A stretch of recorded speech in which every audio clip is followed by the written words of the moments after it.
check, check, check.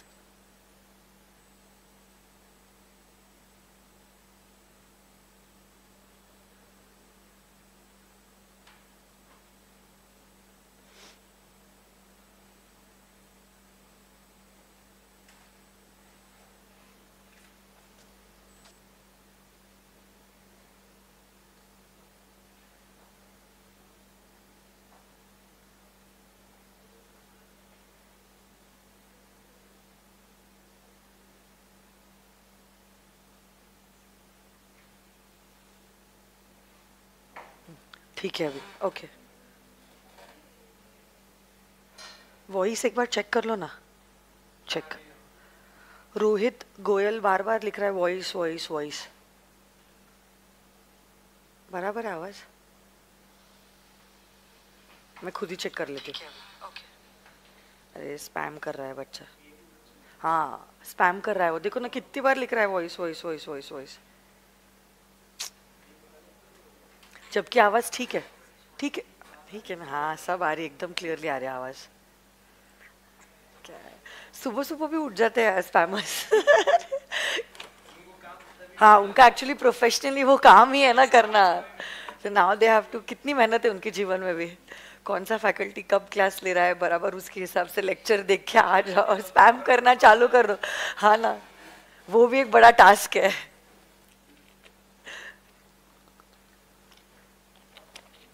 जो sincere बच्चा रहता है वो बराबर कुछ भी कमेंट नहीं करेगा ये लोग ही निकालेंगे कीड़े बीच बीच में नहीं हाँ एकदम शांति से बच्चा देखेगा ऑब्जर्व करेगा और मजे लेगा चलो शुरू करते लेट्स स्टार्ट बाप रे मैम टेस्ट ले लो आज पूरी रात रिवीजन करी है हाँ बेटा आज तो टेस्ट लेने वाले आप टेंशन मत लो बट कंपनीज एक्ट का चैप्टर नंबर 3 जो है ना उसको थोड़ा बहुत हम रिवाइज कर लेते हैं and then we will take the test okay हाँ अभी नो जजमेंट्स प्लीज जब तक हम क्लियर नहीं होते किसी को जज नहीं करना चाहिए इतना चलो आ जाइए हाँ कब से चालू हो गया है वो हाँ चलो ठीक है okay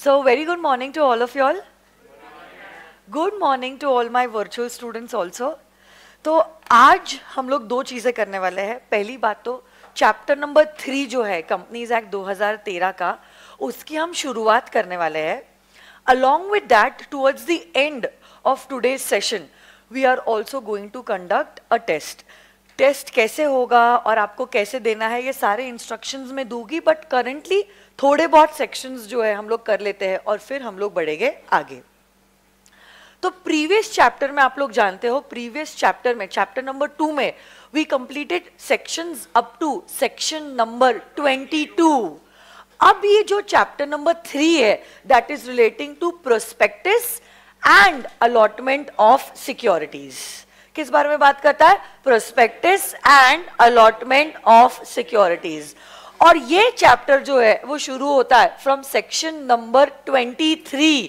and it goes up to section number 42 बीच बीच में से कुछ सेक्शंस है जो ICAI ने आपके सिलेबस में से डिलीट कर दिए हैं ओके जैसे कि I think section number 24 is deleted फिर 26 इज डिलीटेड या 26 है क्या 26 है 24 है फिर शायद से GDR जो है GDR का सेक्शन शायद से आप लोगों को नहीं है ना तो कुछ कुछ सेक्शंस है जो इंस्टीट्यूट ने क्या किया है बीच में से हटा दिए हैं वो मैंने ना आप लोगों को क्लास में पढ़ाए थे और ना आपके टेक्स्ट बुक्स में है so I have only taught you all those sections which are actually applicable for your examination only yes और नो गाइस ओके तो देखो आज का एजेंडा मैं आपको बता देती हूँ इस चैप्टर में ना हम लोग थोड़ा सा टोटली सेक्शन वाइज नहीं जाने वाले क्योंकि ये चैप्टर के कुछ प्रोविजंस जो है ना एक दूसरे से इंटरलिंक्ड है और फिर एक दूसरे से जुड़े हुए हैं तो फिर हमको क्या करना होगा जो जुड़े हुए सेक्शंस है एक ही साथ हम लोग करेंगे आज हम लोग क्या क्या करने वाले हैं मैं आपको बता देती हूँ. First of all we will start with section number 24. ठीक है, 24 से शुरुआत करेंगे, सॉरी 23 से शुरुआत करेंगे. Sorry my mistake, actually I was just checking your concentration. सुबह सुबह भी बुलाया है सैटरडे के दिन, तो देखना था मुझे भी. पूरी रात आप लोग जगे हो रिवीजन करने के लिए, तो वही चलो ठीक है. तो हम लोग शुरुआत करेंगे विद सेक्शन नंबर 23. 23 करूंगी, 24 की हल्की सी एक आधे दो सेंटेंसेस में मैं झलक दूंगी.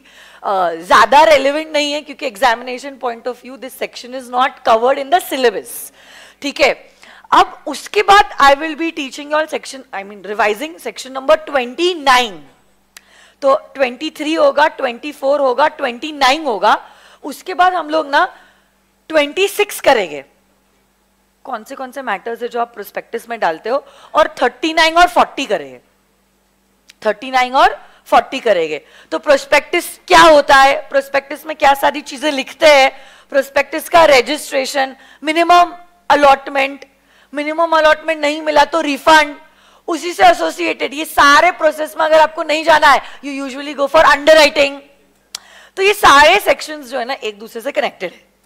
और उसके बाद मंडे के दिन जब हम मिलेंगे ना, मंडे के दिन हम देखेंगे golden rule of framing the prospectus, prospectus के सारे टाइप्स. फिर हम देखेंगे डीम प्रोस्पेक्टस सेक्शन 25. फिर उसके बाद हमारा रेड हेरिंग प्रोस्पेक्टस, फिर हमारा शेल्फ प्रोस्पेक्टस. तो है ना, रेड हेरिंग प्रोस्पेक्टस 32 32 याद है आपको अंबानी जी. शेल्फ प्रोस्पेक्टस 31, रीटेक करने की जरूरत नहीं है बार बार.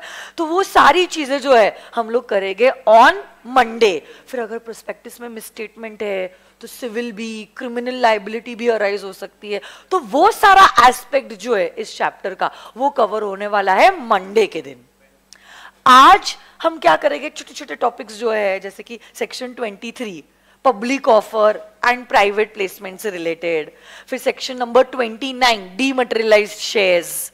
फिर 26 कौन से मैटर्स होते हैं जो आप प्रोस्पेक्टस में लिखते हो. And finally 39 and 40. ऐसे करके ये कुछ प्रोविजंस है जो हम लोग आज करने वाले हैं, और बाकी की बातें ऑन मंडे. तो आइए शुरुआत करते हैं. मैम संडे के दिन भी सेशन ले लो बेटा. सुनो ना, ये संडे जो है that is tomorrow, actually we have called AIR 1 and AIR 12 from Pune.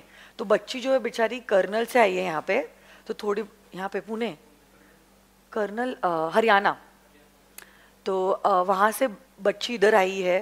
Colonel से पहले दिल्ली गई, दिल्ली से 6:30 की फ्लाइट करके अभी वो पुणे आ रही है.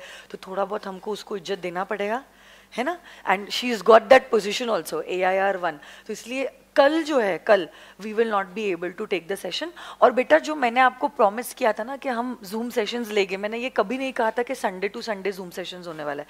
हमने सिर्फ ये कहा था वीकली जूम सेशंस होंगे. तो मोस्ट प्रोबेबली मंडे या ट्यूसडे के दिन, मतलब हर 7 या 8 दिनों में एक जूम सेशन होगा. तो अभी तक हमारी बैच शुरू होके 7 या 8 दिन नहीं हुए बेटा. आज कौन सा दिन है, 4th. Today is the 4th day. तो कम से कम बेटा 7 दिन तो होने दो. हम डिस्कस क्या करेंगे, ले ही रहे 1 घंटे की बैच. मतलब उसमें पहले दिन तो 25 मिनट टेक्निकल ग्लिच ही था. मतलब मैंने पढ़ाया ही क्या है और डिस्कस क्या करेंगे. तो अब थोड़े दिन पढ़ तो लो, फिर कुछ डाउट्स आएंगे और एक ही साथ जो है हम डाउट सॉल्व करेंगे आफ्टर 7 डेज. 4 दिन में क्या ही डाउट आ गया होगा. उसमें आधे प्रोविजंस तो फाउंडेशन के ही थे जो आपने क्लियर कर दिया है. तो अब let us do some content wise तो कुछ करने दो, तो मतलब रहेगा और मजा रहेगा ना. वो एक फील भी आने दो. इतना इजी लगेगा तो ऐसा लगेगा अरे कुछ किया ही नहीं है. थोड़ा बहुत वो पिंच तो आने दो कि भाई किया है. अब हमें जूम सेशन के लिए भी we are waiting because there is something to look upon too. सिर्फ आके एक दूसरे का चेहरा थोड़ी ना देखना है जूम सेशन में. हाँ मैम सब कुछ आता है, बहुत अच्छा पढ़ाया, बहुत भारी चालू है, उसके लिए नहीं कर रहे हम लोग Zoom session. We are meeting for a real cause over here for the Zoom session. ऐसा नहीं है कि मैं चाहती हूँ मेरी तारीफ करो आप लोग इसलिए जूम सेशन कर रहे हैं. This session is been conducted for your growth, for your doubt solving, so that दिमाग में कुछ रहे नहीं पढ़ते वक्त. अरे बट उसके लिए दिमाग में कुछ आने तो दो ना. कुछ आप एनालाइज करो, कुछ अंडरस्टैंड करो, कुछ प्रॉब्लम आने दो आपकी जिंदगी में. फिर आपको लगना चाहिए हाँ प्रॉब्लम आया, मैम ने सॉल्व किया, चलो सही जा रहा है सब कुछ. ठीक है, चलो आ जाइए.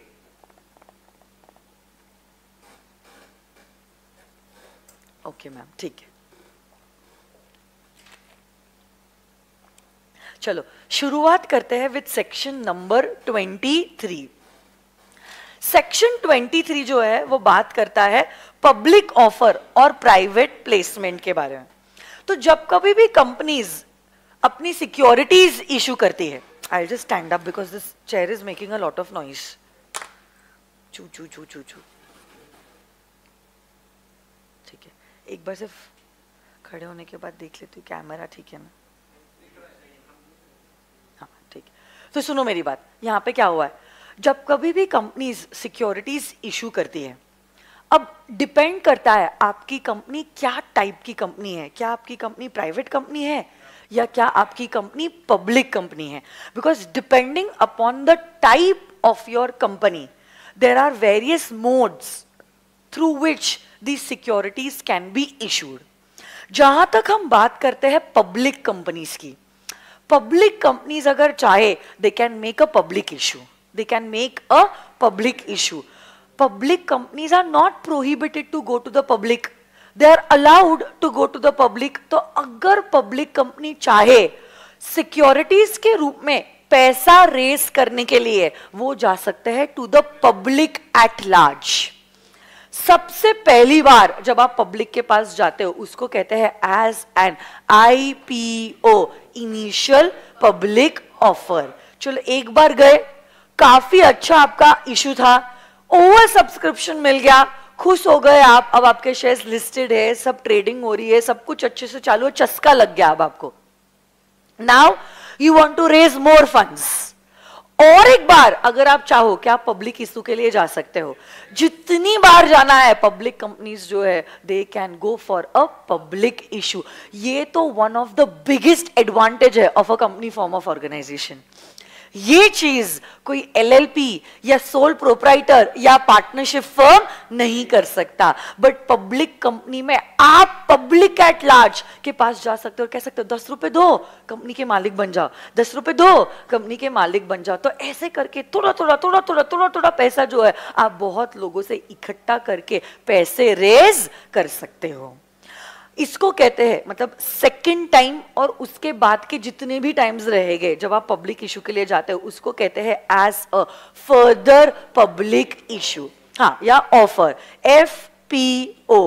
उसके अलावा there is also one more thing जिसको हम कहते हैं offer for sale. Offer for sale हम लोग आगे करने वाले हैं, जिसमें हम बताते हैं एग्जिस्टिंग शेयर्स ही प्रमोटर जो है या एग्जिस्टिंग मेंबर्स जो है वो पब्लिक के पास ऑफर करते हैं, उसी को कहते हैं as an offer for cell.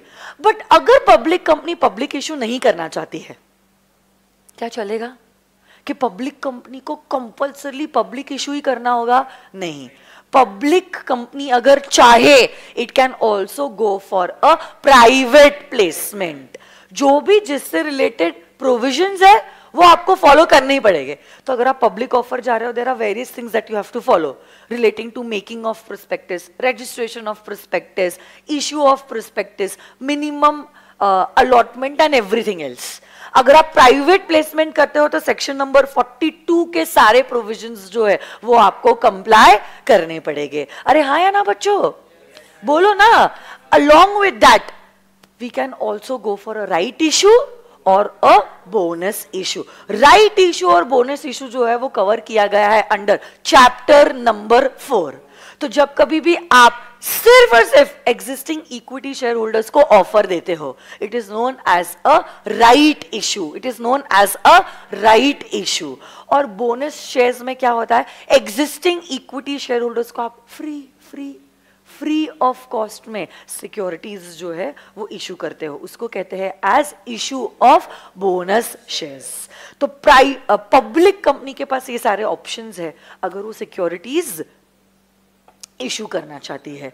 सिर्फ बोनस इशू के वक्त ना आप सिक्योरिटीज तो इशू कर रहे हो बट कैश जनरेट नहीं होता है, आपका कैश जनरेट नहीं होता है। बाकी सब में, राइट इशू में, प्राइवेट प्लेसमेंट में, पब्लिक ऑफर में सिक्योरिटीज तो इशू हो ही रहे हैं, उसके साथ साथ आपका कैश भी जनरेट हो रहा है। यस और नो गाइस, पक्का? तो बताओ मुझे, सेक्शन नंबर 23 कहता है अगर आपकी कंपनी पब्लिक कंपनी है और सिक्योरिटीज इशू करना चाहती है, can it go for a public offer? Public offer IPO, FPO offer for cell. अगर वो चाहिए क्या प्राइवेट प्लेसमेंट भी कर सकती है, या बोनस इशू या राइट इशू। बट अगर आपकी कंपनी प्राइवेट कंपनी है, can a private company go for a public issue? ये कहां से आपको समझ में आया? यस, प्राइवेट कंपनी की definition LRP, it is prohibited to make a public issue of securities. Prohibition मतलब फॉरबिडन, इट इज बैंड। वो चाह कर भी ये चीज नहीं कर सकती है। बट क्या प्राइवेट कंपनी को भी अपना बिजनेस रन करने के लिए पैसों की जरूरत होती है? तो ये पैसा कैसे रेज कर सकती है private company? Through a private placement और even by a right issue, या सिक्योरिटीज अगर इशू करनी है, it can also go for a bonus issue. So that's the only thing that is given under section number 23। Okay, तो ये बातें थी जो थी सेक्शन नंबर 23 की। मैं फटाफट आपको सवाल पूछती हूँ, आप मुझे यस या नो में जवाब देना। यस या नो में आप लोग मुझे बताओ, public offer, public company, yes और नो? Private company, private placement, public company, private company, right issue, bonus issue, private company, public company. Okay, अच्छा, सेबी के रूल्स कौन कंप्लाई करता है? एवरी लिस्टेड कंपनी या any company which is propose to be listed has to follow the SEBI guidelines. ये section number 24 में बताया गया था, बट खैर सेक्शन 24 जो है वो आपके सिलेबस में नहीं है, ठीक है। वो तो मैंने जब लिस्टेड अनलिस्टेड बताया था तब भी मैंने आपको बताया था, लिस्टेड कंपनीज को कंपनीज एक्ट तो कंप्लाई करना होता ही है, along with that it also has to comply SEBI. Yes और नो गाइज? पक्का 100%? यस। अब हम लोग जाते हैं टू सेक्शन नंबर 26, ठीक है। 26 पे बताती हूँ सेक्शन 26 का है। 3 पॉइंट, अच्छा मेन बुक में, ठीक है, चलो वही बोल रही हूँ, यहाँ पे तो नहीं दिख रहा है। तो सेक्शन 26, सुनो ना मेरी बात, हम क्या करेंगे, सेक्शन 26 को पढ़ेंगे, but I will be teaching it to you all through the PPT, because that will be more easy for you all. इसलिए करंटली आप लोग आ जाओ सेक्शन नंबर 29 पे। सेक्शन नंबर 29 चार्ट बुक में कहाँ है? चार्ट बुक में ये रहा, चार्ट नंबर 3.3। और अगर आप मेन बुक से पढ़ाई कर रहे हो तो section number 29 is on page number 3.8। बहुत शॉर्ट में और इजी वे में मैं आपको सेक्शन नंबर 29 पढ़ाती हूँ। 29 सुनो, सेक्शन 29 क्या बोलता है? हर एक कंपनी, यस, हर एक कंपनी, ये चैप्टर का ना सिर्फ चैप्टर नंबर 3 का सबसे पहले हमने किया है सेक्शन नंबर 23। सेक्शन 24 तो हमारे सिलेबस में ही नहीं है, ठीक है। 25, 26, 27, 28 और अब हम लोग कर रहे हैं सेक्शन नंबर 29। तो सुनो मेरी बात, यहाँ पे क्या हुआ है? सेक्शन नंबर 29, सेक्शन नंबर 29 कहता है पब्लिक ऑफर अगर आप सिक्योरिटीज का कर रहे हो तो कंपल्सरी आपके सिक्योरिटीज होने चाहिए in the dematerialised format. Dematerialized format means in the electronic format. कोई भी कंपनी, चाहे वो कंपनी लिमिटेड बाय शेयर्स है या लिमिटेड बाय गारंटी है या अनलिमिटेड कंपनी है या आपकी कंपनी कोई भी टाइप की क्यों ना हो, चाहे वो निधि कंपनी है या कोई भी कंपनी क्यों ना हो, हर एक कंपनी जो पब्लिक ऑफर कर रही है अपने सिक्योरिटीज का, ये सिक्योरिटीज इशू होने चाहिए compulsorily in the dematerialised format. In fact ये जो कंपनीज है जो करंटली अनलिस्टेड कंपनीज है बट पब्लिक कंपनीज है, इन कंपनीज को भी अपनी सिक्योरिटीज जो है वो इशू करनी पड़ती है इन द डीमटेरियलाइज्ड फॉर्मेट। मतलब इन शॉर्ट आज के जमाने में सिर्फ और सिर्फ प्राइवेट कंपनीज के पास ऑप्शन है। प्राइवेट कंपनीज अगर चाहे तो सिक्योरिटीज डीमटेरियलाइज्ड फॉर्मेट में इशू कर सकते हैं, बट अगर वो चाहे they can also issue the securities in the materialised format. Materialised मतलब फिजिकल फॉर्मेट। देखो आज आपके पास चॉइस है कि अगर आप चाहो तो सिक्योरिटीज को आप फिजिकल फॉर्मेट में इशू कर सकते हो, but usually practically even private companies issue their securities in the dematerialised format. And why is that so? That is because, my dear friends, it's much more easier to maintain the track record in case of dematerialized shares. Along with that, physical shares में chances है कि physical shares may be torn, it may be defaced, it may be mutilated, चूहों ने कमाल दिखा दिया, it may be lost. सबसे important, somebody might forge my signatures. वो हाँ मिसयूज हो सकता है, फोर्ज हो सकता है, फोर्ज ट्रांसफर का कॉन्सेप्ट भी आप लोगों ने पढ़ा है.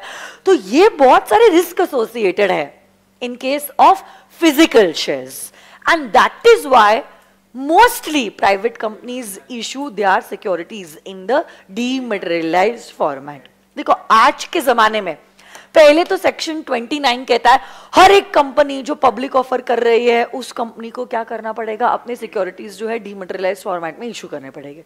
आगे फिर वो कहती है नहीं नहीं नहीं बट रुक जाओ, आपकी अगर कंपनी पब्लिक कंपनी है, even if it is an unlisted company, still it will have to issue the shares in the dematerialized format. In short, what they mean is her public company को अपने securities जो है वो dematerialised format में ही issue करने होंगे. बस तामझाम ज्यादा है, इसलिए तो हमारा इंपॉर्टेंस है. ठीक है, so thank God for that. बाकी और कुछ नहीं है इस सेक्शन में. सिर्फ आज के जमाने में प्राइवेट कंपनीज को ऑप्शन दिया गया है, if they wish to they issue their shares physically, और if they wish to they also have the option to issue the shares in the dematerialised format. Yes और नो गाइज? अगर आपकी unlisted public company है, unlisted public company, even if you yes पहले तो कहा है issue कर रहे हो आप, तो आप इशू करते वक्त डीमटेरियलाइज्ड फॉर्मेट में इशू करना. बट अगर आप आपके शेयर्स को ट्रांसफर भी करना चाहते हो, make it sure first you are getting it converted into the dematerialised format. ठीक है, तो अब ऐसे केस में इन शॉर्ट चाहे आप नए इशू कर रहे हो या आप एग्जिस्टिंग ट्रांसफर कर रहे हो, जो भी छेड़खानी आपको करनी है that has to only be in the dematerialised format. वो रूल 9A उसमें बड़ा तामझाम है, वो यही सारी बातें कहता है. There is nothing else that is to be remembered in this particular provision. बस यही कहा गया है, आपने डीमटेरियलाइज्ड फॉर्मेट में सिक्योरिटीज इशू किए, मतलब या तो आपने NSDL या तो CDSL की सर्विसेज इस्तेमाल की है. अरे हाँ है ना, क्योंकि इंडिया में यही दो डिपॉजिटरीज हैं, एक है NSDL और एक है CDSL. तो ऐसे केस में आपको टाइमली पेमेंट करना है उनके फीस का, NSDL का या CDSL, जो भी डिपॉजिटरी की आप सर्विसेज अवेल कर रहे हो. एंड अलोंग विद दैट ये जो डिपॉजिटरी होता है वो आपसे भी एक डिपॉजिट अमाउंट लेता है, okay, which is not less than 2 years का फीस. कि कल जाके अगर आपने उनकी फीस नहीं दी तो डिपॉजिट में से पैसा कट कर देते हैं, like a security deposit type. Not that deposit that we are going to do in deposit के चैप्टर. सिक्योरिटी डिपॉजिट होता है ना कि कल जाके आपने मेरा पेमेंट नहीं दिया तो फिर मैं इसमें से कट कर दूंगी. तो that kind of security deposit are depository maintains which will be equivalent to not less than 2 years of the fees which the depository is going to maintain with itself. So this is all about section number 29. Okay, it's not that important. There are other different sections which are more important in this chapter. But मैंने क्या कहा, it is not that important. मतलब important तो है inherently. ये बात आप समझ लो. In fact, जितना भी कुछ आपकी बुक्स में है सब कुछ important है. बस कुछ बातें होती है जो थोड़ी सी कम important होती है, कुछ बातें हैं जो ज़्यादा important होती है, बाकी सब moderate है. तो ये एक section 29 one of the sections है जो little less important है. But of course, it is important. Okay, अब देखो हम लोग जो करने वाले हैं, हम लोग करने वाले हैं section number 26. Okay, what is section number 26 talking about? Section number 26 talks about the matters to be stated in the prospectus.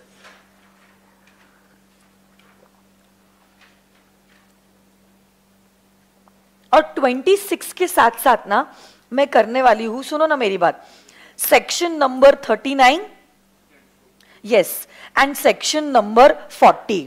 क्योंकि कुछ कुछ बातें जो सेक्शन 26 में लिखी हुई है ना वो रिलेटेड है to section number 39 and section number 40, and that is why we are going to do these provisions together. But पहले प्लेनली सेक्शन नंबर 26 के और हम लोग बढ़ते हैं. 26, सेक्शन नंबर 26, 26, 26 क्या चार्ट बुक में है? चार्ट बुक में नहीं है सेक्शन 26। चलो कोई बात नहीं, मैं करवा देती हूँ सेक्शन नंबर 26, मेन बुक में से करवा देती हूँ। 3.5 क्या? अच्छा, पहली बात तो लॉ मेकर कहते हैं every prospectus, okay, every prospectus. अब जब मैं प्रोस्पेक्टस की बात कर रही हूं, ऑब्वियसली बात है ये कंपनी जो होगी will be a public company, क्योंकि आपने अभी सेक्शन 23 में देखा है क्या प्राइवेट कंपनी पब्लिक इशू के लिए जा सकती है? नहीं। तो हम अगर बात कर भी रहे हैं, we will be talking about only a public company.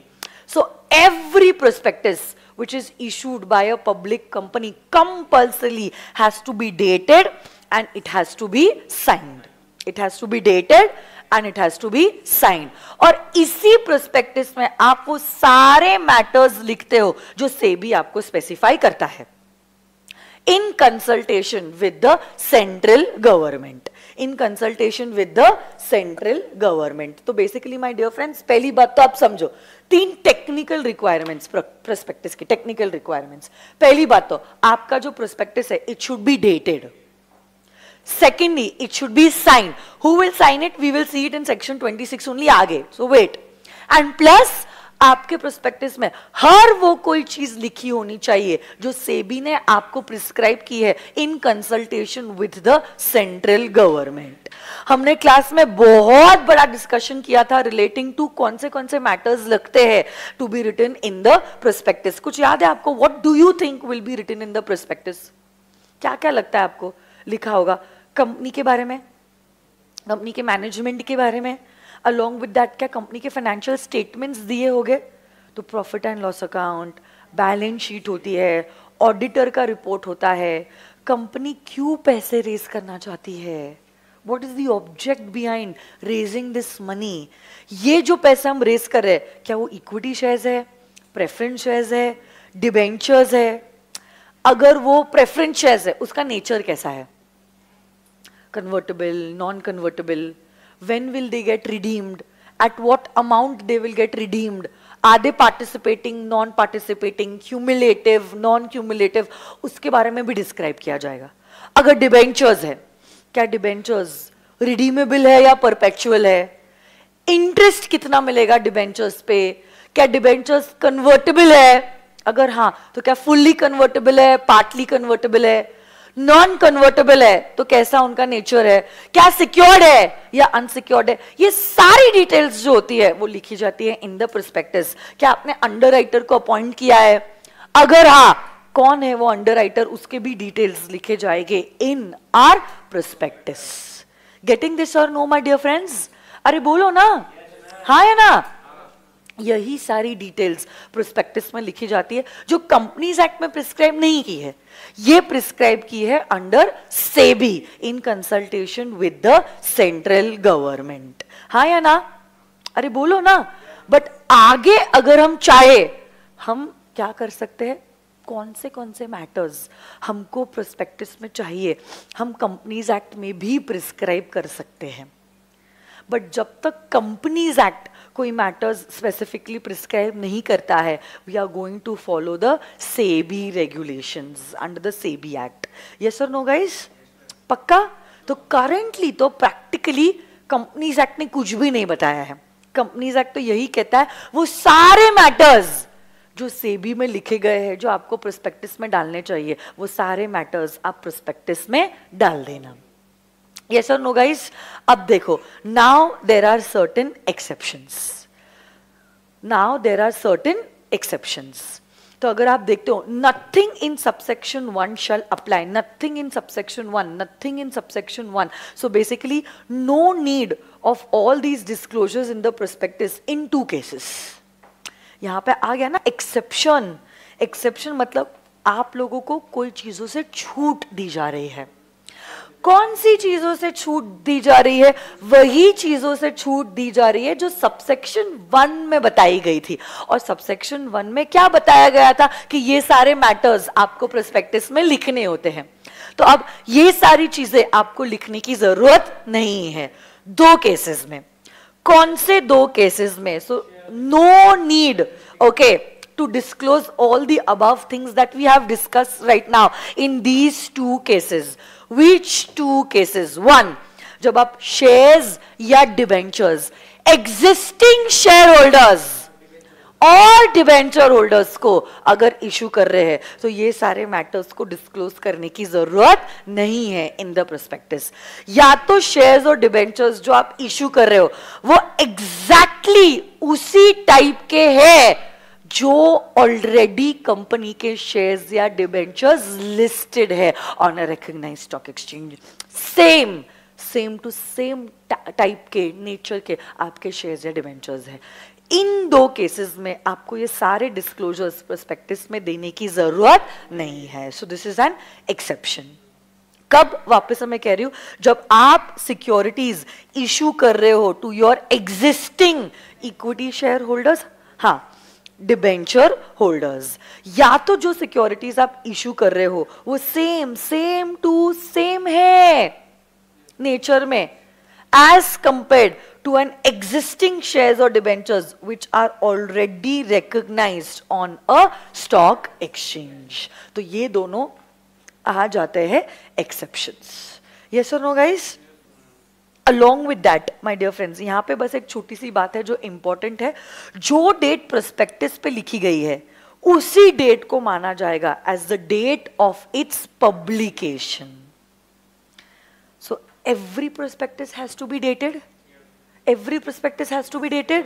और जो डेट आपने prospectus में लिखी है वही डेट माना जाएगा as a date of publication. अगली चीज जो हमने देखी थी वो कहता था every prospectus has to be signed. Every prospectus has to be signed. कौन करेगा साइन इस prospectus को? साइन करेगा डायरेक्टर और proposed director of the company. Director या तो फिर proposed director of the company.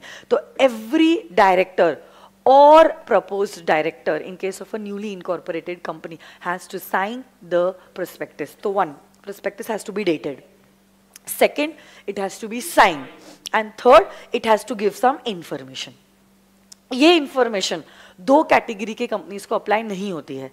अगर आप इशू कर रहे हो टू योर एग्जिस्टिंग मेंबर्स और एग्जिस्टिंग डिबेंचर होल्डर्स, या तो आपका जो इशू है ऐसी सिक्योरिटीज का है जो ऑलरेडी लिस्टेड है on a recognised stock exchange.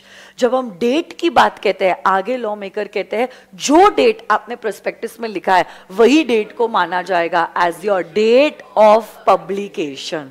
और along with that it has to be signed by director or the proposed director. आपके प्रोस्पेक्टस में क्या एक्सपर्ट का स्टेटमेंट होना जरूरी है? यस, एक्सपर्ट एक ऐसा पर्सन है who has professional knowledge and skills to give his opinion about the issue of the company. जैसे कि से फॉर एग्जाम्पल, अभी तो खैर वो रहे नहीं, जैसे Rakesh Jhunjhunwala was a chartered accountant और उनको ये सारी चीजों में काफी एक्सपर्टीज नॉलेज था, तो अगर वो अपना कमेंट देते हैं he would be considered as an expert in that particular field. हाँ या ना? तो आप अगर कोई फील्ड के प्रोफेशनल हो, you would be regarded as an expert. A chartered accountant, a company secretary, a cost accountant, all these people are experts. Okay, even engineers, अगर सपोज से फॉर एग्जाम्पल प्रोजेक्ट कोई बिल्डर का है और वो builder पैसे race करने के लिए पब्लिक इशू करना चाहता है, so we could take the expert opinion of some engineer involved in the same work. तो वो बताएगा, क्योंकि जो चीज वो समझ सकते हैं मे बी हम लोग एज एन आम जनता इन चीजों को नहीं समझ सकते. एज अ सीए आप क्या फाइनेंशियल मैटर्स को बहुत अच्छे से समझ सकते हो, तो आप उस चीज के बारे में कमेंट दे सकते हो. या शेयर्स को जो प्राइस पे वैल्यू किया है मे बी आप उस बारे में कमेंट दे सकते हो. आम जनता, मम्मी पापा क्या बोलेंगे इस बारे में? आप सोचो, आप दिन रात ये फील्ड में हो, shares, debentures, trading, stock market, balance sheet, profit and loss account, दिन रात आपके आजू बाजू घूम रही है. And that is why you are in a position to comment कि ये कंपनी की फाइनेंशियल पोजिशन कैसी है, क्या ये कंपनी के ग्रोथ पर्सपेक्टिव्स है, क्या सपोर्ट कर रहे हैं उनकी बैलेंस शीट और profit and loss account for the vision that it is looking for itself? जो वैल्यूएशन किया है शेयर्स का या डिबेंचर्स का, क्या वो सही है या गलत है, ये कौन दे सकता है? An expert and best suitable job would be a chartered accountant. अरे हाँ या ना? बट मेक इट श्योर जो भी एक्सपर्ट का आप ओपिनियन ले रहे हो, this expert shall not be engaged or interested in the formation, promotion or management of the company. नहीं तो उसका ओपिनियन हो जाएगा बायस्ड। मेरी कंपनी, चलो एसपीसी लिमिटेड कंपनी है, अज्यूम करते हैं एसपीसी लिमिटेड, वो पब्लिक इशू के लिए जा रही है, एसपीसी जो है पब्लिक इशू के लिए जा रही है, और एक्सपर्ट स्टेटमेंट मैं ही दे रही हूं, तो मैं तो एसपीसी के लिए अच्छे ही कमेंट्स दूंगी ना। मैं ही अगर खराब बोलूंगी तो इशू में सब्सक्राइब कौन करेगा? समझने की कोशिश करो। तो ऑब्वियसली बात है, हमें ओपिनियन ऐसे पर्सन से लेना पड़ेगा जो हमारी कंपनी के फॉर्मेशन, मैनेजमेंट या प्रमोशन से संबंधित नहीं है। या तो आप ओपिनियन पप्पा का ले रहे हो, पप्पा बोल रहे हो कि पिछले 50 साल से मैं बिजनेस कर रहा हूं, मेरा बिजनेस मतलब मेरे दिन रात फाइनेंस में ही निकला है, बट पापा तो अच्छा ही बोलेंगे ना अपने बच्चों की कंपनी के बारे में। अरे हाँ या ना? तो आपको ऐसे बंदे का ओपिनियन लेना है, पहली बात तो जो एक्सपर्ट है, तो मतलब प्रोफेशनली उसको कैपेसिटी होनी चाहिए, and plus he should not be engaged in the formation, promotion और management of the company. Yes और नो गाइस? और इसी एक्सपर्ट का आपको लेना पड़ता है written consent, and this written consent very very very very very important, should not be withdrawn before the delivery of the prospectus with the ROC. नहीं तो वो एक्सपर्ट ओपिनियन देगा, बाद में चेंज कर लेगा, और बहुत सारे लोग जो है उसी के ओपिनियन के बेसिस पे सब्सक्राइब करेंगे, तो गलत हो जाएगा ना, धोखा हो जाएगा ये। अरे ट्रस्ट होना बहुत जरूरी है, क्योंकि इसी प्रोस्पेक्टस के बेसिस पे संबंध बनते हैं between the company and this prospective investor. तो इसलिए ये चीज इस प्रोस्पेक्टस में तो हम देखने वाले मंडे के दिन भी, कि प्रोस्पेक्टस में तो हम चाहेंगे ही कि सारी चीजें जो लिखी जाती है वो ट्रू हो and nothing but the truth. That's the golden rule of, in fact, framing a prospectus, that it should contain the truth, the whole truth, and nothing but the truth. Yes or no, guys? अरे बोलो ना? Along with that, my dear friends, आपका जो prospectus है, this prospectus has to be delivered with the ROC for filing. Every prospectus has to be delivered with the ROC for filing.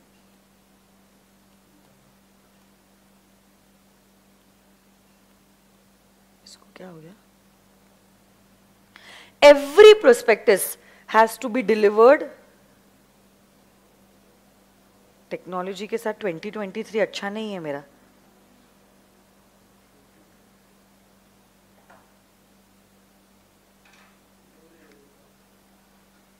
क्या हुआ? उसके बगैर चलता नहीं ना काम। आजकल फेस टू फेस कम और वर्चुअल ज्यादा हो गया। ये देखो ना, every copy of the prospectus has to be delivered for filing with the ROC. Has to be delivered. Filing करना मतलब जमा कराना, ठीक है? तो आपका जो प्रोस्पेक्टस है वो फाइल किया जाएगा with the ROC, and along with filing जो भी सारे डॉक्यूमेंट्स होते हैं वो भी आप अटैच करते हो। Usually these documents are the financial statements of the company, ये भी आप अटैच करते हो whenever you are filing the prospectus with the ROC। Yes और नो गाइज? अब देखो, ये जो दो बातें हैं ना, वो मैं 39 और 40 के साथ साथ कराने वाली हूँ। ये बात तो बहुत इंपॉर्टेंट है, very very very very very important. MCQ के लिए भी आ सकता है, या 1 या 2 करेक्ट या इनकरेक्ट के लिए भी ये सवाल जो है वो पूछा जा सकता है। This I will do along with section number 39 and through the PPT। तो आपके लिमिट्स चार्ट में ये PPT ऑलरेडी कवर्ड है, so you need not worry about that. और आप लोगों ने तो जिन्होंने क्लास मुझसे की है, ये तो हमने क्लास में भी लिखा है, मेन बुक में भी है, और शायद से आपने लिखा है ना ये, हाँ। So everything is covered for you all need not write down anything. सुनो मेरी बात,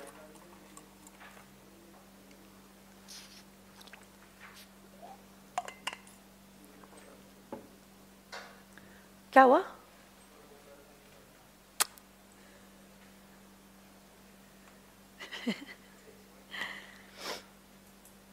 अभी कौन है? साक्षी, संभालो अपने आप को। पठान देखी क्या तुम लोगों ने? बेटा हम लोग पठान नहीं देख रहे, हम लोग कंपनीज एक्ट के अलावा। एग्जैक्टली बेटा, जितनी पिक्चर देखनी है मे के बाद देखना, ठीक है?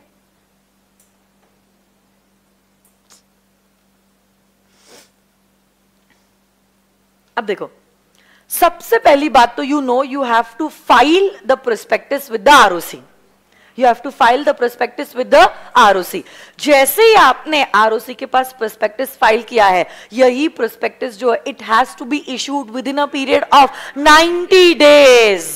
Yes or no guys? तो 90 days जब से आपने इस prospectus की कॉपी ROC के पास डिलीवर की थी, आपको 90 दिनों के अंदर इसी prospectus को करना होगा इशू।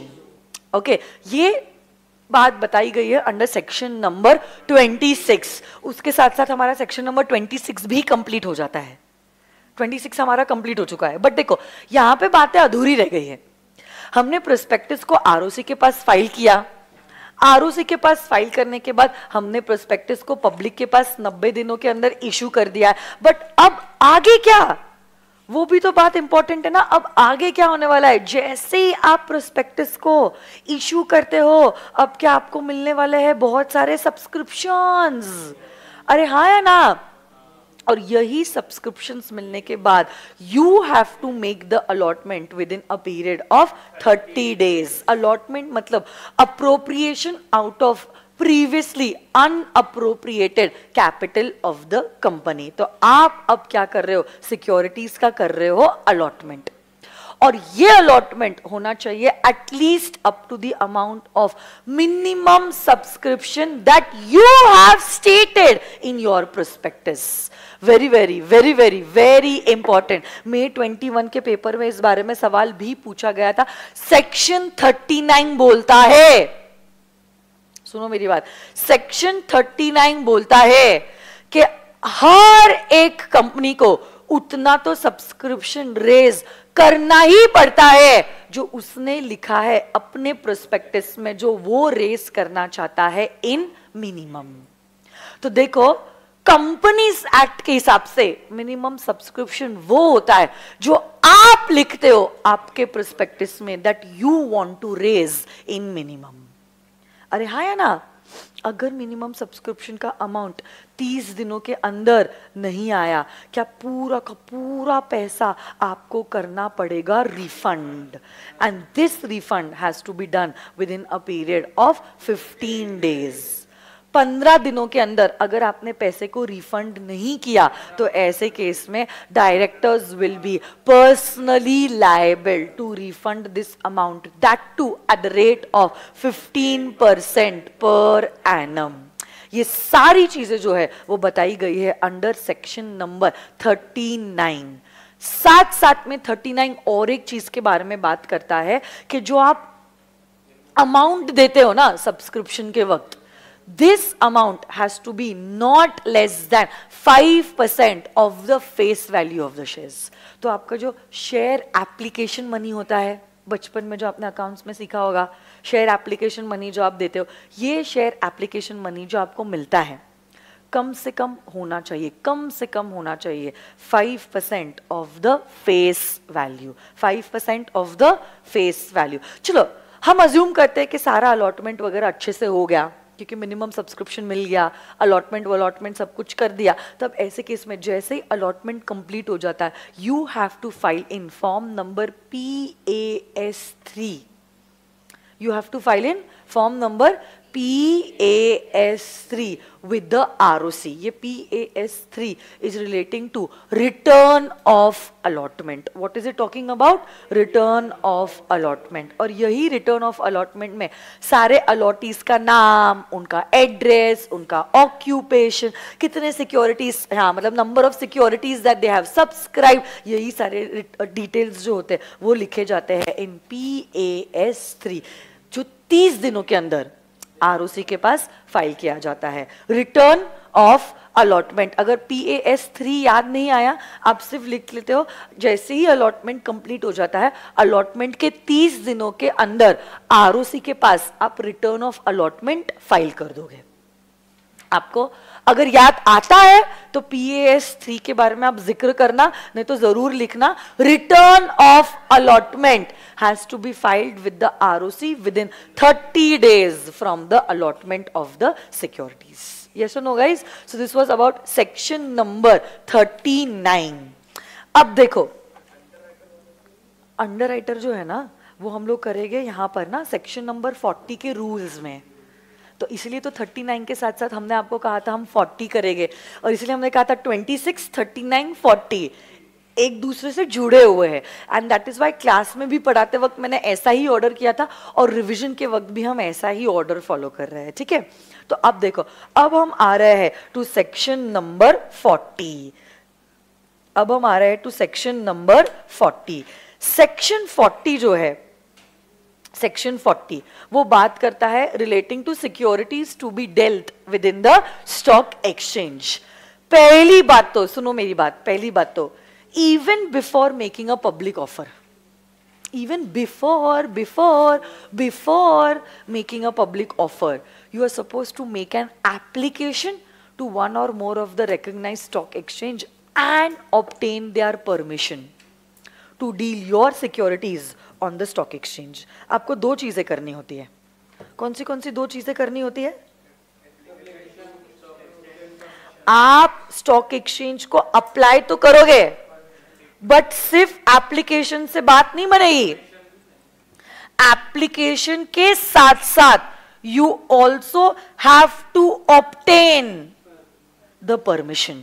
जितने स्टॉक एक्सचेंज को आपने अप्लाई किया है, सभी स्टॉक एक्सचेंज का परमिशन लेना जरूरी है.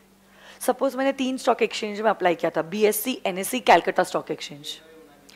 मुझे ना कैलकाटा ने हाँ बोल दिया, BSE ने भी हाँ बोल दिया, सिर्फ NSE ने मना कर दिया.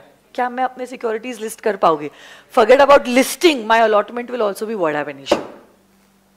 लिस्टिंग तो छोड़ दो, अलॉटमेंट के बाद होता है. मेरा अलॉटमेंट भी वॉइड एब इन इशू, क्योंकि लॉ मेकर ये नहीं देखता है कि 2 स्टॉक एक्सचेंजेस ने हाँ बोला है. लॉ मेकर कहा है एक ने मना किया, मतलब कुछ तो गड़बड़ हो सकती है, and we can not risk the emotion and money of the public at large. Risk 0% policy type है. जहां जहां आपने अप्लाई किया है, सारी जगहों पे आपको ऑब्टेन करना होगा permission before even you are going for the public issue. और जहां जहां आपने अप्लाई किया और कॉन्सिक्वेंटली परमिशन मिला है, उन सारे स्टॉक एक्सचेंजेस के नाम जो है वो आपको स्टेट करने पड़ते हैं इन द प्रोस्पेक्टस. अब देखो, प्रोस्पेक्टस रजिस्टर किया, इशू भी कर लिया, इशू करने के बाद मिनिमम सब्सक्रिप्शन आ भी गया. अब ये जो मिनिमम सब्सक्रिप्शन आया है, this amount of minimum subscription has to be kept in a separate account in a scheduled bank. तो आप जानते हो RBI एक्ट का 2nd शेड्यूल में हमने सारे बैंक्स का नाम प्रिस्क्राइब किया हुआ है. जैसे कि state bank of India is a very classic example of a scheduled bank. Okay, तो ये सारा पैसा जो है आपका रेगुलर बैंक अकाउंट में नहीं जाएगा. It will be kept in a separate bank account, and this separate bank account compulsory has to be a scheduled bank. Okay, and this money shall not be utilized other than, in short, it can be utilized only for 2 purposes. One, we will adjust it against the allotment of securities. तो पहले तो हमको bank account debit हो गया to share application account. पैसा जब आया, पैसा जब जनता से आया, क्या एंट्री करोगे आप? बैंक अकाउंट डेबिट जाएगा, क्योंकि कैश व्हाट कम्स इन. तो bank account debit to share application account credit. और उसके बाद आप क्या करोगे? Share application account debit to share capital account. अब आपने शेयर कैपिटल को क्रेडिट किया है, मतलब यहां पे सिक्योरिटीज का अलॉटमेंट हुआ है. ये जो पैसा आपको बैंक में मिला है, अब आप क्या कर रहे हो? उस पैसे को एडजस्ट कर रहे हो against allotment for security. But जरूरी नहीं है हर केस पॉजिटिव हो. जरूरी नहीं है हर केस पॉजिटिव हो. सपोज कुछ गड़बड़ हो गई, तो सपोज मिनिमम सब्सक्रिप्शन नहीं मिला, तो ऐसे केस में जितना पैसा आपको मिला है पूरा का पूरा पैसा आपको करना होगा रीपे, इन केस कोई कारण के वजह से you are not able to allot the securities. Yes और नो गाइस? श्योर? 100%? अब ये चीजों का डर है ना कंपनीज को कि अगर हमको कुछ मिनिमम सब्सक्रिप्शन का अमाउंट नहीं मिला तो जितना पैसा मिला है वो भी पूरा का पूरा रिफंड करना पड़ेगा। तो इसीलिए लॉ मेकर क्या करते हैं, usually they go for an underwriting, Arjun, है ना। तो सेक्शन 40 के जो रूल्स है, रूल 13, वो बात करता है रिलेटिंग टू अंडरराइटर। तो अगर आपके आर्टिकल्स ने दी है आपको ऑथोरिटी, अगर आपके आर्टिकल्स ने दी है आपको ऑथोरिटी, आप अपॉइंट कर सकते हो अंडरराइटर। और ये अंडरराइटर ऑब्वियसली अगर रिस्क ले रहा है टू सब्सक्राइब द अनसब्सक्राइब्ड शेयर्स, वो उम्मीद करेगा एक कमीशन की। इसी कमीशन को कहते हैं as an underwriting commission. This underwriting commission can be paid out of the proceeds of this issue, or you can also pay it from the profits of the company, past profits of the company। तो आपकी जो मर्जी है वहां से आप underwriting commission दे सकते हो। यही underwriting commission can either be given in cash or it can also be given in kind। what is important is underwriting commission कोई भी केस में, शेयर्स के केस में can not exceed 5% of the issue price, and debentures के case में it shall not exceed 2.5% of the issue price। अगर आप चाहो, क्या अंडरराइटिंग कमीशन जो है क्या उसका रेट कम रख सकते हो? तो आर्टिकल्स के द्वारा अगर आप चाहो अंडरराइटिंग का कमीशन का रेट शेयर्स पे 3%, क्या लिख सकते हो? 3% दोगे या 5% दोगे? बट एक्ट तो कह रही है 5%। See what you will give to the underwriter is the lower of the rate specified in the articles, or 5% of issue price on shares, or 2.5% of issue price on debentures। yes or no guys? Prospectus में भी आप underwriter के details लिखते हो, जैसे कि उसका नाम, कितना उसको अंडरराइटिंग कमीशन मिलने वाला है, मतलब the rate, that is the percentage, साथ साथ में कितने सिक्योरिटीज का रिस्क लिया है उसने to subscribe in case of a lesser subscription. ये सारी चीजों के बारे में लिखा जाता है इन द प्रोस्पेक्टस। एक छोटा सा पॉइंट है जिसके बारे में एक बार इंस्टीट्यूट ने एमसीक्यू पूछा था, वो ये था कि a copy of the contract for the payment of the commission, okay, is to be delivered with the ROC at the time of the delivery of the prospectus for registration। तो ये जो contract है ना underwriter के साथ, जो company का underwriter के साथ कॉन्ट्रैक्ट था, ये आपको ROC के पास सबमिट करना होता है। कब सबमिट करना होता है? जब आपने प्रोस्पेक्टस की डिलीवरी की थी सेक्शन 26 में, क्या आपने प्रोस्पेक्टस की डिलीवरी की थी? उसी समय पे आपको क्या करना होता है, अंडरराइटर के साथ जो आपने कॉन्ट्रैक्ट एंटर किया है उसकी भी कॉपी आप सबमिट करोगे टू द ROC। पता नहीं क्यों बट एक बार इंस्टीट्यूट ने इसी छोटे से पॉइंट के ऊपर पूछ लिया था MCQ। तो देखो सेक्शन 40 के रूल्स यही बात कहते हैं, underwriting commission maximum 5% of issue price on shares and maximum 2.5% on debentures. Underwriting commission can be given in cash or it can also be given in kind। Underwriting commission can be given out of the proceeds of the issue, or it can also be given out of the past profits। तो ऐसे करके आज हमारा successfully revise हो चुके हैं ये 5 sections. कौन से 5 सेक्शंस रिवाइज हुए हैं मैं एक बार समरी बता देती हूँ, and then we are going for the test. 10 o'clock तक सब कुछ वाइंड अप हो जाएगा, ठीक है? हो जाएगा, टेस्ट को ज्यादा टाइम नहीं लगेगा, 15 मिनट्स में टेस्ट हो जाएगा। You have some other commitments? No ना, ठीक है ना, फिर 5 मिनट आगे पीछे चलता ही है ना, इतना लोड क्यों ले रहे हो? ज्यादा पढ़ाई कर ली बेटा आपने। तो आज सबसे पहले हमने किया था सेक्शन नंबर 23, जो बात कर रहा था अगर आप इशू करना चाहते हो सिक्योरिटीज, प्राइवेट कंपनी के पास क्या क्या ऑप्शंस है और पब्लिक कंपनी के पास क्या क्या ऑप्शंस है। फिर हमने सेक्शन 29 किया था, पब्लिक कंपनी चाहे लिस्टेड है या अनलिस्टेड है इशू करने पड़ते हैं securities in the dematerialised format. Private companies के पास आज भी ऑप्शन है, वो चाहे तो मटेरियल चाहे तो डीमटेरियलाइज्ड फॉर्मेट में इशू कर सकती है सिक्योरिटीज। साथ साथ में हमने किया सेक्शन नंबर 26, जो बहुत सारी बातों के बारे में बात कर रहा था कि प्रोस्पेक्टस साइंड होना चाहिए, डेटेड होना चाहिए, कुछ मैटर्स लिखे होने चाहिए। ये मैटर्स 2 कैटेगरी के वक्त आपको लिखना जरूरी नहीं है, कौन साइन करता है, डेट कौन सी मानी जाएगी, जैसे प्रोस्पेक्टस फाइल किया है कितने दिनों में इशू किया जाएगा, सारी बातें एक्सपर्ट के बारे में लिखी गई है अंडर सेक्शन नंबर 26। जैसे 26 किया, साथ ही साथ हमने कर लिए और 2 sections, and that was section number 39 and section number 40। 39 जैसे इशू किया, मिनिमम सब्सक्रिप्शन नहीं मिला तो रिफंड अगर नहीं हुआ तो डायरेक्टर्स पर्सनली लायबल। ये सारा झोल झमेला ना हो तो हमने कह दिया आप अंडर राइटर भी अपॉइंट कर सकते हो। अलॉन्ग विद दैट जो भी पैसा आपको मिला है, separate bank account scheduled bank में आपको पैसा रखना पड़ता है, which can be utilise only for 2 purposes, either for allotment और फॉर रिफंड। अगर अलॉटमेंट आपका सक्सेसफुल नहीं हुआ, आप जो स्टॉक एक्सचेंज में सिक्योरिटीज लिस्ट कर रहे हो अप्लाई तो करोगे और प्लस उनकी परमिशन भी लोगे, और इन्हीं के नाम आपको प्रोस्पेक्टस में भी लिखने होते हैं। So this is the summary, one more short summary of all those things that we did today. Yes or no guys?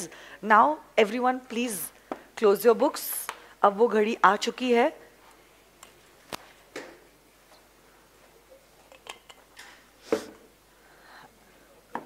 आपको क्या करना है मैं आपको बताती हूँ। आपको एक वेबसाइट पे जाना है kahoot.it। मेरे को एप्लीकेशन से नहीं पता है, आपको पता है क्या एप्लीकेशन से? एप्लीकेशन से हो जाता है अच्छे से? हाँ पिन बोलती हूँ मैं, मेरे को एक बार चालू तो करने दो। जिनके पास एप्लीकेशन नहीं है, virtual students, this is specially for you all, you all can go to kahoot.it। कुछ ऐसा होगा। Kahoot का स्पेलिंग है KAHOOT, kahoot.it। ऐसा कुछ होगा। वर्चुअल स्टूडेंट्स देखो, आपके आंखों के सामने ऐसी कोई स्क्रीन नजर आ रही होगी, ठीक है? I will just switch off the screen because I need to type in the ID and password.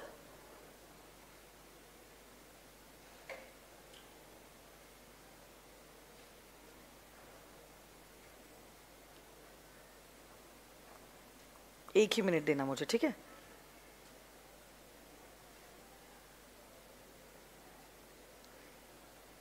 मुझे अगर लॉगिन करना है तो मैं कैसे लॉगिन करूँगी?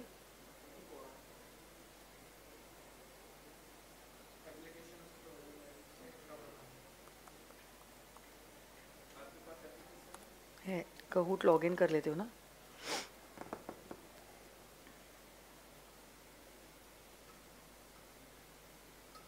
लॉगिन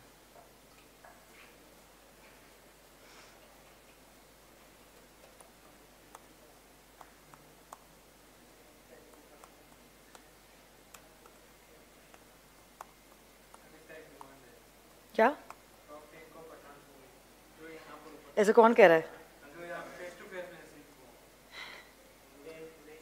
अभी तुम अफोर्ड कर सकते हो क्या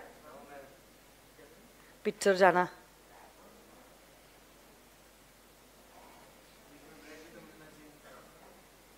ऐसा क्या?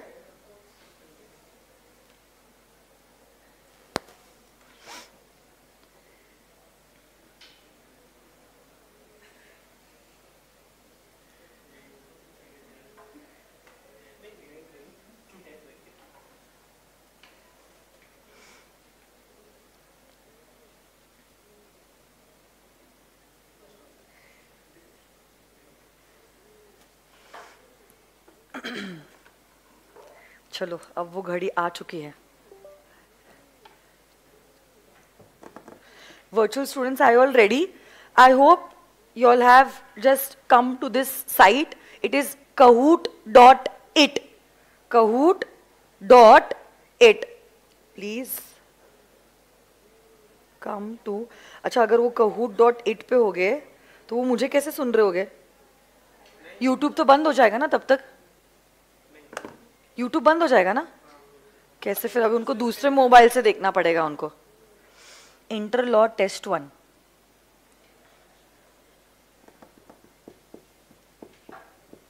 मेरी दिल की धड़कनें बढ़ रही है, पता है क्या? टेस्ट मेरा है, तुम लोगों का नहीं, ऐसा लग रहा है मुझे. क्लासिक मोड करो ना.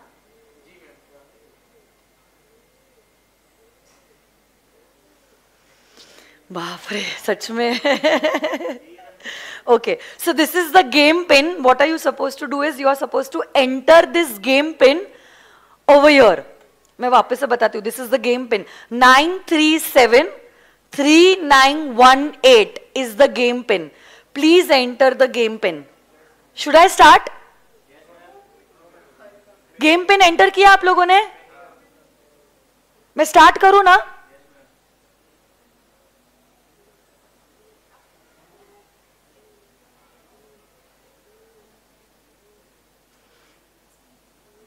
Three, 2, 1, go.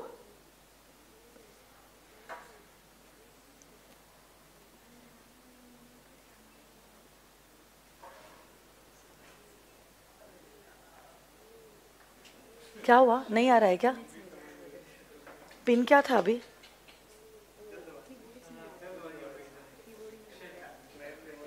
आपने kahoot.in किया है ना? क्यों? किसकी गड़बड़ हो गई? क्यों? सारे खत्म भी हो गए आपके?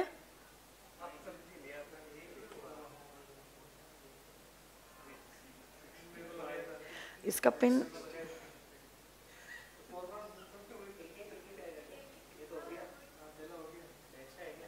आप लोग आपके इसमें ही कर रहे हो ना?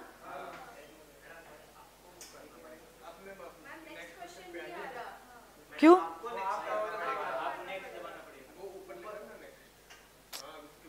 इन बच्चों के जवाब कैसे आ रहे हैं? तो मेरे को नेक्स्ट दबाना इधर. एक एक क्वेश्चन को मैं बहुत ज्यादा टाइम दे रही हूँ मतलब फिर.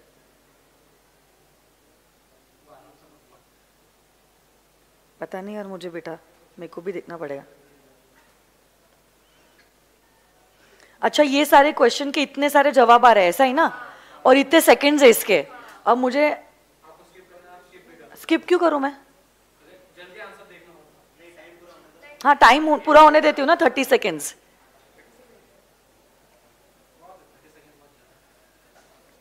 थ्री, 2, 1. नेक्स्ट जा रही हूं मैं. मतलब ये वाला जो क्वेश्चन है उस पे इतने सारे बच्चों ने सही जवाब दिया है. इतने बच्चों का ये सेकंड आंसर आया है, ये थर्ड और ये फोर्थ, ऐसा ही ना?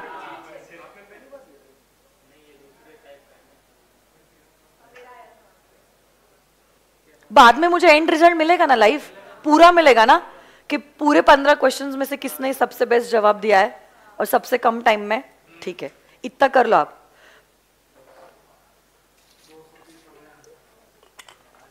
बहुत फास्ट है वर्चुअल बच्चे. मतलब मैं क्वेश्चन पे जा रही हूँ, खत्म भी. हाँ ना, क्या स्पीड है, इतनी जल्दी.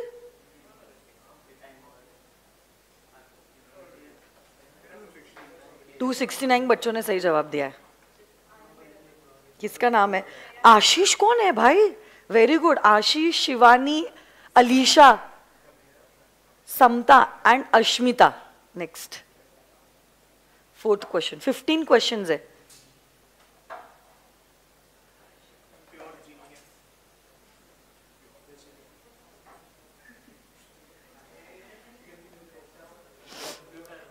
गलत लिखा क्या आप लोगों ने?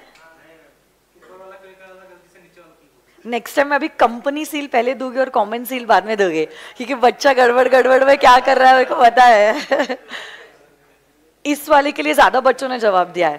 प्रीवियस वाले के लिए ज्यादा बच्चों ने नहीं दिया था. Let's see. चलो नेक्स्ट. आशीष, वेरी गुड यार. आशीष, समता, अलीशा, अश्मिता एंड शिवानी दरक. ये चलो आगे बढ़ते. ये स्कोर सबसे ज्यादा अभी तक जितने भी क्वेश्चंस हुए इज आशीष. ओवरऑल स्कोर आ रहा है ना.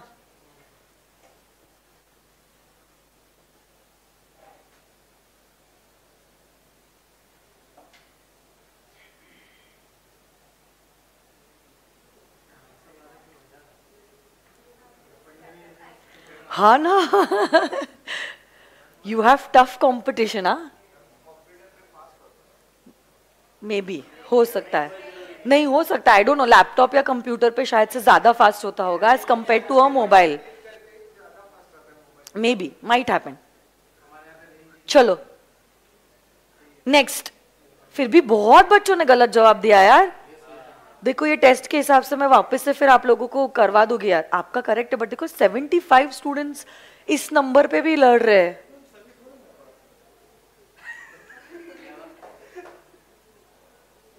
आशीष ने अपनी पोजीशन बरकरार रखी है. चलो आगे बढ़ते.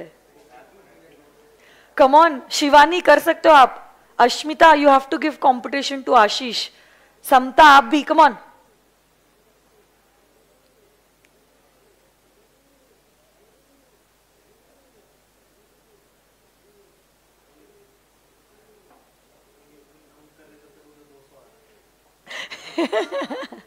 मे बी फिर इंटरनेट ग्लिचेस भी हो सकता है. ओ, ये वाला आंसर तो सबको आना चाहिए यार. ये अगर नहीं आया तो बेटा यू शुड रियली रिकंसिडर कि आपको ये अटेम्प्ट देना है या नहीं देना है. ओ माय गॉड. बेटा आप 10 कैसे लिख सकते हो यार. 10 और 20 के जमाने में आप 1956 के. हाँ एग्जैक्टली. मतलब अगर आप बाप रे बाप.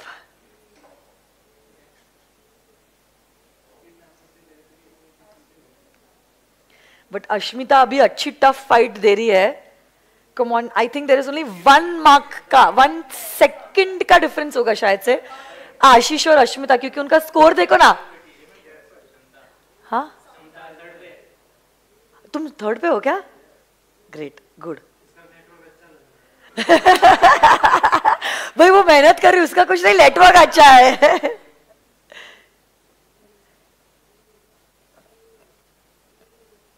इसके लिए रीड करना पड़ेगा.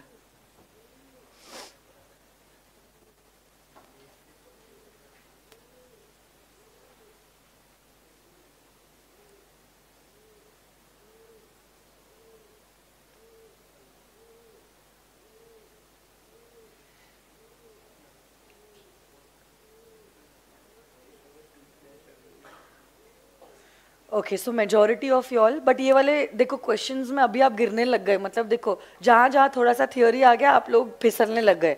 सो you really need to work. हाँ, y'all know the concepts but y'all are just too lazy to read and write and that's the problem why y'all are not getting marks. Untrue लिखा है ना. Untrue. Untrue मतलब false statement कौन सा है. तो OPC can invest in securities of body corporate. This is false and that is why the correct answer is this green. समझा आप लोगों को. next let's see. oh my god, Annu जी आ गई है ऊपर. चलो आगे.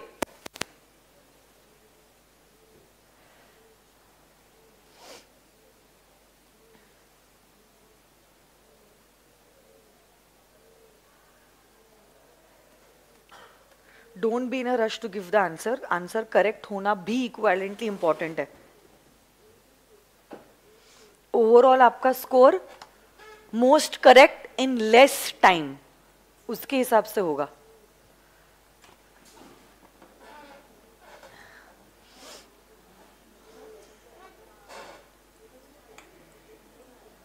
देखो only 142 students were able to give the correct answer. 113 students बेटा कैसे कर रहे हो आप? ओपीसी का one of the privilege is that a partnership firm can be its member, तो वो वाला स्टेटमेंट ट्रू है, हाँ या ना? इट कांट अमैल्गमेट गलत है, इट कैन अमैल्गमेट, हाँ या ना? चलो next question, question number 9, come on. ये स्कोर बोर्ड देख लेते, बाप रे समता, वेरी गुड यार। Now it's face to face versus virtual students. Annu come on, you can do it. Mukesh आप भी, मुस्कान आप भी, कम ऑन।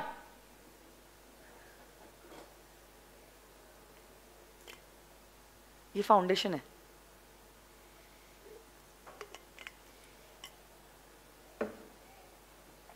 ये पता होना चाहिए। 3 टाइप के पीएफआईज है।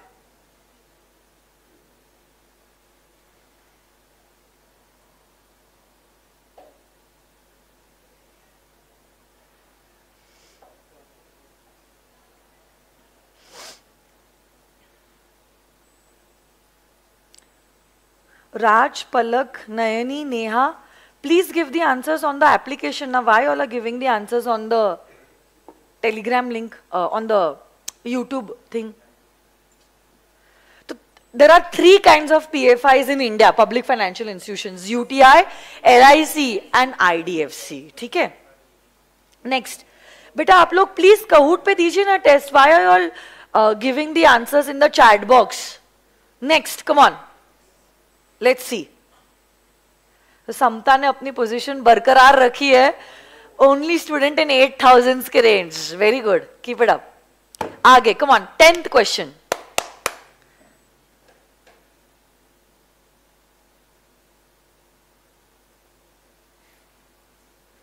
ये हमारा रिवाइज नहीं हुआ है।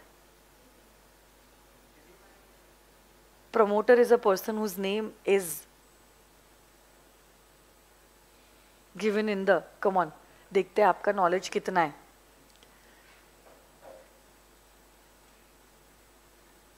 होमवर्क कितने बच्चों ने किया है?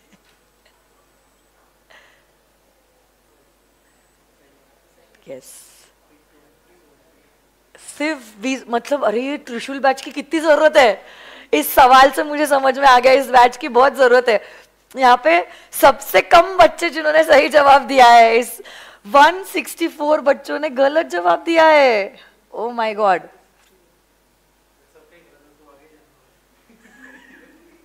बाप रे बाप, आग लगा दी बेटा आपने, आग। आई थिंक कुछ क्वेश्चंस चैप्टर 3 के भी है, 5 questions. Last 5 questions are from chapter number 3 जो हुआ नहीं है हमारा। आपका ठीक है, हार मान लिया आपने अभी से? अच्छा सही जा रहे हो क्या? Certificate of information,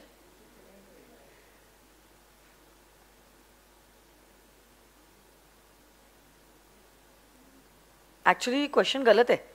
certificate of incorporation है वो, सर्टिफिकेट ऑफ इनकॉर्पोरेशन है, incorporation. Certificate of incorporation is INC 11, शगुन के 11 रुपए, कंपनी इनकॉर्पोरेट होती है। So it's basically certificate of incorporation. ये थोड़ा सा मेरे साइड से मिस्टेक हो गई है, फिर से बड़े बड़े शहरों में ऐसी छोटी छोटी बातें होती रहती है। हाँ आप नीचे चले जाओगे अभी, अग्रीड, क्योंकि सभी के लिए गलत है ना वो, इसलिए ये मेरे साइड से गलत हुआ है। I am so sorry for it. आपके साथ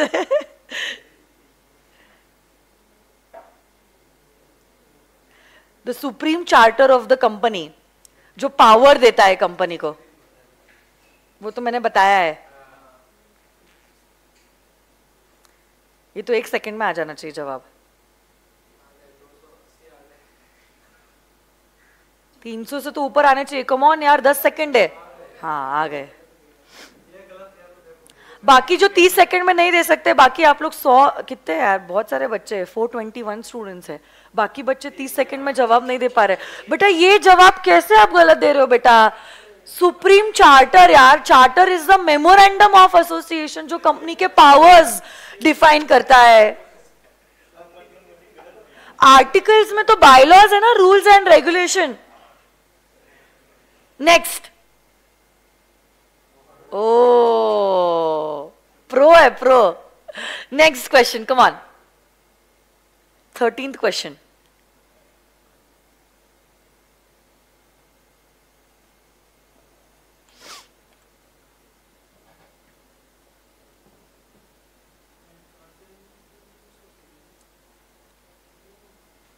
करेक्ट आंसर है। ऐसे कैसे?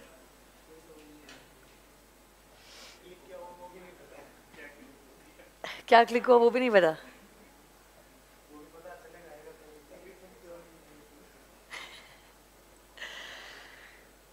स्टॉप। 320 स्टूडेंट्स में से 233 स्टूडेंट्स ने करेक्ट जवाब दिया है। ऑफ कोर्स आप ऑब्जेक्ट क्लॉज चेंज कर सकते हो मेमोरेंडम का by passing a special resolution. कल ही हुआ था हमारा ये।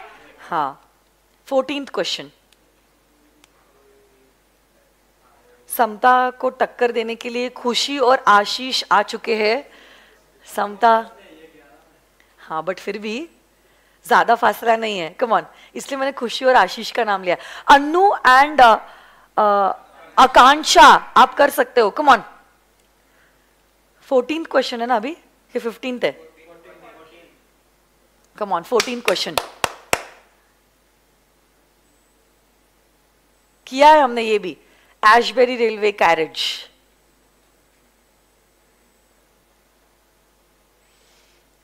आप लोग नहीं दे रहे हो टेस्ट? हो गया आपका? Come on come on come on.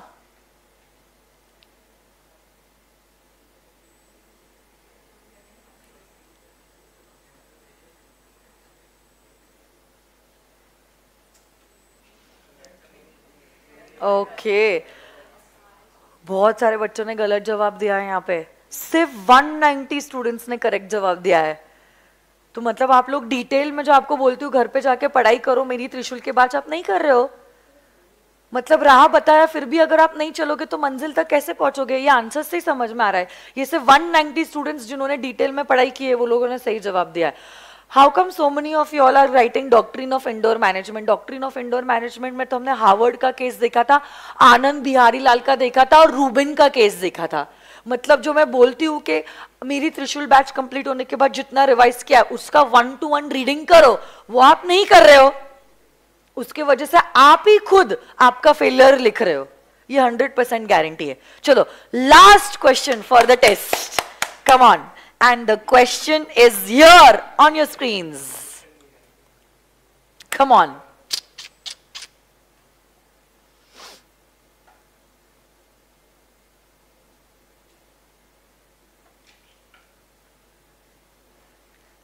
चिल्लू question है, चिल्लू।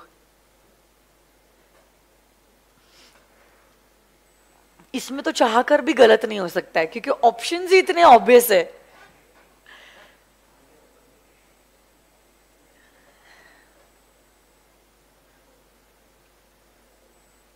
इस आंसर में तो 400 बच्चे कम से कम 30 सेकंड में जवाब दे।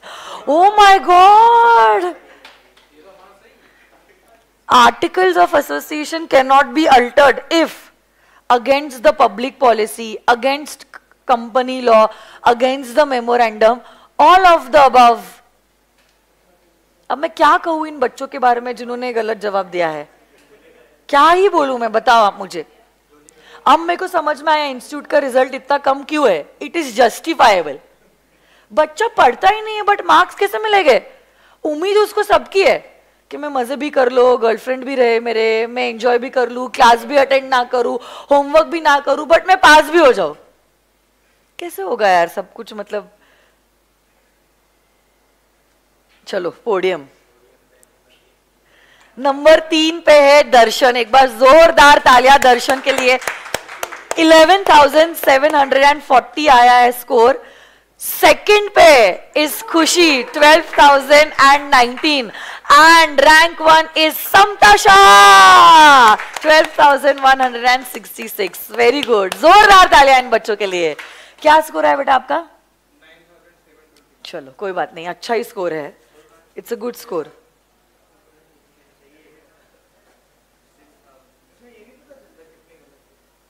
तभी तो पता चला ना आपको। Next view full report.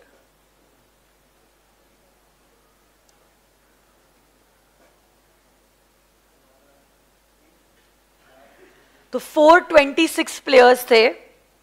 Total quiz हमने 17 मिनट्स में सॉल्व की है, मतलब समझ लो 15 मिनट। अब उसके हिसाब से हमको आगे भी क्विजेस जो है वो प्लान करनी पड़ेगी। यूजुअली आप लोगों को हर सवाल का जवाब देने के लिए 14 सेकेंड्स लगते हैं, 14। हाँ हाँ, हो सकता है। डिडंट फिनिश, ये वो बच्चे जिनको समय नहीं मिला, okay, to give the answers. 426 players थे, 15 क्वेश्चंस थे। और क्या, और कुछ रिपोर्ट्स मिल सकती है मुझे? टॉप 20 की मिल सकती है?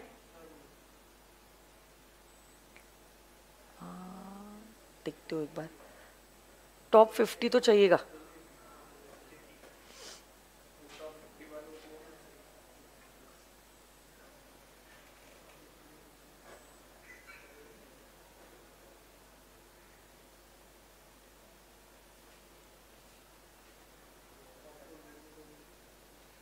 ये रिजल्ट, ये देखो, ये रिजल्ट। फिर भी समता के 2 गलत आंसर्स है। ओके, तो अगर मैं इससे फिल्टरिंग करूं ना, हाँ, अगर मैं इससे फिल्टरिंग करूं, 1 मिनट, हाँ, फिल्टर कैसे करते हैं?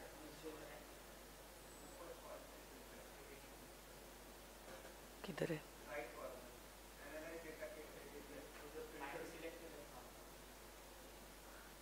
फ्रॉम लार्जेस्ट टू स्मॉलेस्ट ना।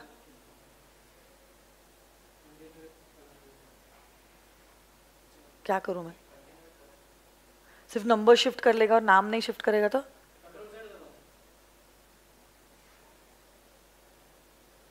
क्या बोल रहा है पता नहीं, छोड़ो, मैं ऐसे फिजिकली देख लेती हूँ। खुशी के सबसे ज्यादा सही जवाब आए है 14।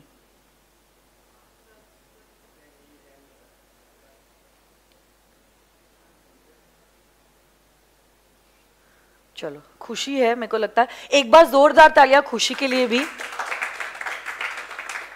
साथ साथ में खुशी के बाद फिर 13 नंबर पे समता है, दर्शन है, SR है, नाम डिस्क्लोज नहीं किया है, तानिया है, सुप्रिया है और परमेश्वरी है। एक बार जोरदार तालियां इनके लिए भी। और 12 नंबर जो आया है उनके लिए भी एक बार हम, अच्छा 13 पे और भी है, 13 पे राघव है और सुप्रिया भी है और परमेश्वरी तो मैंने बोल दिया था, राघव भी है। 12 नंबर पे जो है, एक बार मैं उनके नाम रीड कर लेती हूँ बिकॉज उनका भी काम काफी अच्छा था। आशीष, श्रुति, अन्नू, कविता, आकांक्षा, मुकेश, तेजस्विनी, लॉर्ड NB12, तुलसी, निर्मा, दीक्षा, आस्था, शिवा, राधिका, रिया, अनुराग, विवान, मुस्कान, वंशिका, शिल्पा, ही मैन लिखा है वो। प्रेम को भी 13 नंबर मिले हैं और कमला, सिमरपीत, दिव्यांश, प्रजल, क्रिश, आई थिंक ये सारे बच्चे हैं जिन्होंने बहुत अच्छा स्कोर किया, इनके लिए जोरदार तालियां। Apart from that, if you have scored anything between 10 and 15 is a good score. You all are on the right track, 10 to 15. जिन लोगों का 7, 8, 9 आया है, you all can do it. और जिनका 1 to 6 आया है, you really need to work. Okay? बहुत मेहनत आपको करना बचा हुआ है बेटा अभी, ठीक है? चलो, बहुत मजा आया ये टेस्ट कंडक्ट करके। अब tomorrow because is a Sunday, would be an off. Only about Monday I have a small instruction because Monday के दिन मेरी daughter जो है उसके school में annual sports day है, so I have to be over there. So Monday we are not conducting the morning session. Monday the session will be in the evening, 4:30. Is that fine with you all? Does it work? 4:30 or 5? Whatever you say. 5 o'clock? Okay, then Monday 5 o'clock will be meeting. Okay, only for Monday. Tomorrow is an off. Off for the Trishul batch, not for पढ़ाई. जो भी हमने आज 5 sections किए और जो बच्चे जिनका आपने आज रिजल्ट देख लिया, आपको समझ में आ गया होगा आपको कहाँ कहाँ और कौन से एरियाज में इंप्रूव करना है. You really need to work on it. Okay, और हम लोग मंडे के दिन मिलने वाले हैं 5 बजे. It was lovely taking the quiz also. Thank you so much. See you all on Monday at 5 PM. Bye bye. Monday 5 PM will meet in this classroom only. Okay, bye bye.